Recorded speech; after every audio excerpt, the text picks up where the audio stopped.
Hello बच्चों, good morning. आपका हमारे YouTube चैनल में आपका स्वागत है। देखिए आपका क्वेश्चन नंबर 6 है आपका, करा यूक्लिड विभाजन एल्गोरिथ्म के प्रयोग से 90 और 144 का एचसीएफ ज्ञात कीजिए। तो देखिए आपका हो गया, फॉर्म में आपका दिया है 90 और 144 का एचसीएफ ज्ञात करना है। तो हमारा होता है यूक्लिड विभाजन एल्गोरिथ्म के प्रयोग का फॉर्मूला होता है आपका भाज्य बराबर होता है आपका भाजक गुणित भागफल प्लस शेषफल। हमने आपको बताया था कि जो बड़ी संख्या होती है वो हमारी भाज्य होती है, जो छोटी संख्या होती है वो हमारी भाजक होती है। अब देखिए आपका भाज्य कितना है 144, भाज्य हमारा 144 है, भाजक कितना आपका 90। अब कितनी बार ले चले 90 को कि हमारा 144 बढ़ जाए। देखिए 90 को 90 90 दुना 180 ज्यादा हो जाएगा, तो हम क्या करेंगे एक बार ले चलेंगे। तो भागफल आपका कितना आ गया 1। अब देखिए हमारा शेषफल, अब क्या करेंगे 144 में से 90 हम घटा देंगे। तो जब 144 में से 90 घटाएंगे तो हमारा शेषफल 54 प्राप्त हो जाएगा। तो लिखेंगे अतः शेषफल 0 प्राप्त नहीं हुआ, अतः शेषफल 0 प्राप्त नहीं हुआ। अब देखिए हमारा क्या जो 90 है ये हमारा भाज्य बन जाएगा और जो शेषफल प्राप्त हुआ है वो हमारा भाजक बन जाएगा। तो लिखेंगे आपका 90 बराबर, अब देखिए यहाँ पे शेषफल कितना प्राप्त हुआ है 54। अब 54 को कितनी बार ले चले कि 90 या तो कट जाए, 90 कट जाए, या तो 90 पूरा है या तो 90 से कम हो। तो देखिए 54 दूना 108 ज्यादा हो जाएगा, तो हम क्या करेंगे एक बार ले चलेंगे। 54 का 54 होगा प्लस शेषफल हमारा 36 प्राप्त हो जाएगा। तो आप देखिए लिखेंगे अतः शेषफल 0 प्राप्त नहीं हुआ। अब देखिए फिर 54 हमारा क्या बनेगा भाज्य बन जाएगा, 36 जो है ये हमारा भाजक बनेगा। तो लिखेंगे 36। अब देखिए 36 का 36 होता है, अब 36 गुना 72 ज्यादा हो जाएगा, इसलिए हम क्या करेंगे एक बार ले चलेंगे प्लस शेषफल हमारा 18 प्राप्त हो जाएगा। लिखेंगे अतः शेषफल 0 प्राप्त नहीं हुआ। अब देखिए आपका 36 जो है ये हमारा भाज्य बन जाएगा, 18 जो है ये हमारा, अब देखिए दो बार जाएगा कट जाएगा, 18 का 18 18 गुना 36 प्लस शेषफल 0 प्राप्त हो जाएगा। तो लिखेंगे अतः शेषफल 0 प्राप्त हुआ। किससे प्राप्त हुआ आपका 18 से। तो लिखेंगे 90 और 144 का एचसीएफ 18 है। यही आपका आंसर हो गया। देखिए आपका 7वां क्वेश्चन है, कराकर दर्शाइए कि कोई भी धनात्मक विषम पूर्णांक 6q+1 या 6q+3 या 6q+5 के रूप का होता है। जहां q कोई पूर्णांक संख्या है, आपसे कहा है कि जहां q कोई पूर्णांक संख्या है। तो बेटा आप सबसे पहले क्या करेंगे, आपसे मान लेंगे माना a कोई धनात्मक पूर्णांक संख्या है, माना a कोई धनात्मक पूर्णांक संख्या है और b बराबर कितने से कहा 6q+1 6q+3 6q+5 के रूप का है। तो हमारा हो जाएगा b बराबर मान लेंगे आपका कितना, आपका 6 दिया आपका, ठीक है। अब यूक्लिड विभाजन एल्गोरिथ्म के प्रयोग से आपका होता है भाज्य बराबर आपका होता है भाजक गुणित भागफल प्लस शेषफल। तो देखिए हमारा शेषफल में क्या हो जाएगा, देखिए भाजक हमारा जो दिया है वो 6 दिया है और जो भाज्य है भाज्य में नहीं मालूम है, इसी को हमने माना कि मान लीजिए कि ये हमारा कोई धनात्मक पूर्णांक संख्या है और जो r है वो हमारा क्या है शेषफल यानी रिमाइंडर, r एक वास्तविक संख्या जिसे हम बोलते हैं। तो r बराबर हम क्या कर सकते हैं 0 1 2 3 4 5 तक रख सकते हैं, ठीक है। अब क्या करेंगे इसमें r बराबर 0 रखने पर, जब r बराबर 0 रखेंगे तो आपका हो जाएगा a बराबर 6q आ जाएगा।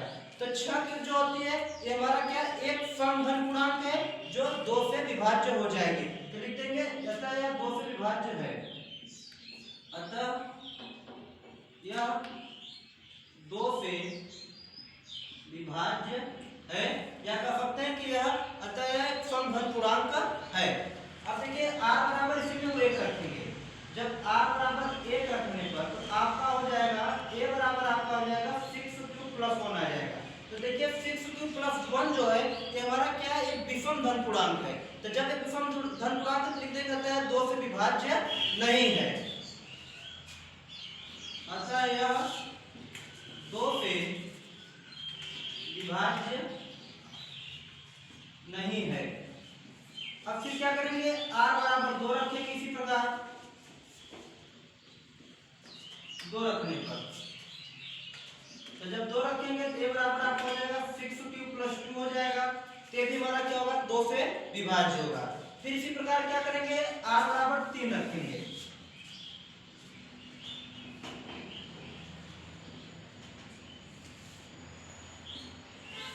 r बराबर 3 रखने पर तो जब r बराबर 3 रखेंगे तो हमारा आपका हो जाएगा a बराबर आपका हो जाएगा 6 प्लस 3 लिख देंगे, अतः यह 2 से विभाज्य नहीं है।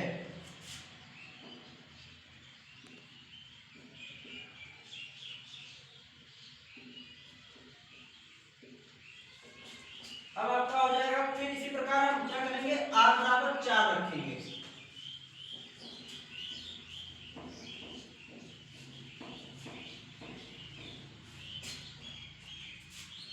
r बराबर 4 रखने पर तो आपका हो जाएगा a बराबर 6 प्लस 4 जो 2 से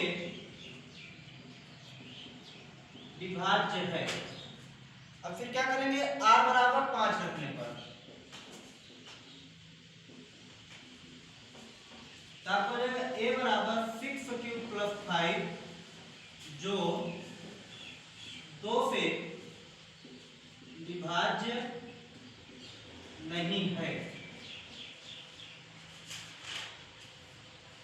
लिखते हैं, अतः 6 कामा 6 प्लस 2 कामा 6 प्लस 3 एक समधन पूर्णांक है और 6 प्लस 1 सॉरी यहाँ 6 प्लस 4 रहेगा आपका, यहाँ 6 प्लस 4 रहेगा आपका और 6 प्लस 1 6 प्लस 3 और 6 प्लस 5 एक विषम धन पूर्णांक है। बस हो गया। और जहां q कोई पूर्णांक संख्या है, q कोई पूर्णांक संख्या है, ये आपका आंसर हो गया। देखिए आपका अगला क्वेश्चन कर रहा था कि किसी परेड में 616 सदस्यों वाली एक सेना की टुकड़ी को 32 सदस्यों वाली एक आर्मी बैंड के पीछे मार्च करना है। तो फिर दोनों समूहों को समान संख्या वाले स्तंभों में मार्च करना है। उन स्तंभों की अधिकतम संख्या क्या है जिसमें वे मार्च कर सकते हैं। देखिए आपका कह रहा है कि किसी परेड में 616 सदस्यों वाली एक सेना की टुकड़ी को 32 सदस्यों वाली एक आर्मी बैंड के पीछे मार्च करना है। आर्मी बैंड के पीछे का मतलब होता है आपका, ध्यान दीजिए आपका, कि जैसे युद्ध के दौरान सेना द्वारा बिगुला बजाने की परंपरा प्राचीन काल से चली आ रही है। और देखिए मार्च करने का मतलब होता है, दल बांध कर आगे की ओर बढ़ना। मार्च करने का मतलब होता है आपका दल बांध कर आगे की ओर बढ़ना। तो आपका कह रहा है कि 616 सदस्यों वाली एक सेना की टुकड़ी को 32 सदस्यों वाली एक आर्मी बैंड के पीछे क्या करते हैं, आपका मार्च करना है। तो दोनों समूहों को समान संख्या वाले स्तंभों में मार्च करना है। उन स्तंभों की अधिकतम संख्या क्या है जिसमें वे मार्च कर सकते हैं। देखिए अब क्या करेंगे, दिया आपका पहली टुकड़ी में जवानों की संख्या, पहली टुकड़ी में जवानों की संख्या कितनी वाली 616 है। अब उसका दूसरी टुकड़ी में जवानों की संख्या क्या आपका 32 है। अब हमें निकालना है आपका कि उन स्तंभों की अधिकतम संख्या। देखिए जब हमें स्तंभों की अधिकतम संख्या ज्ञात करना होगा तो इन दोनों को हमें यूक्लिड विभाजन एल्गोरिथ्म के प्रयोग से एचसीएफ ज्ञात करना होगा। तो देखिए हम लगाएंगे आपका यूक्लिड विभाजन एल्गोरिथ्म का प्रयोग। यूक्लिड विभाजन एल्गोरिथ्म के प्रयोग से आपका होता है भाज्य बराबर आपका होता है भाजक लिखते भागफल प्लस शेषफल होता है। अब देखिए हमारा हमने बताया था जो सबसे बड़ी संख्या होती है वो हमारी भाज्य होती है, जो छोटी संख्या होती है वो हमारी भाजक होती है। तो 616 जो है ये हमारा क्या आपका भाज्य है। तो देखिए 616 को हम लिख ले भाज्य में लिख ले, भाजक कितना आपका 32 है। अब 32 को कितनी बार ले चले कि हमारा 616 कट जाए। तो लगभग हमारा 32 को हम क्या करेंगे लगभग 19 बार ले चलेंगे। देखिए 632 को हमें क्या करना है कि कितनी बार ले चले कि 616 कट जाए। 616 से ज्यादा ना हो पाए, 616 आ जाएगा तो ठीक है, नहीं उससे कम आएगा तो चलेगा।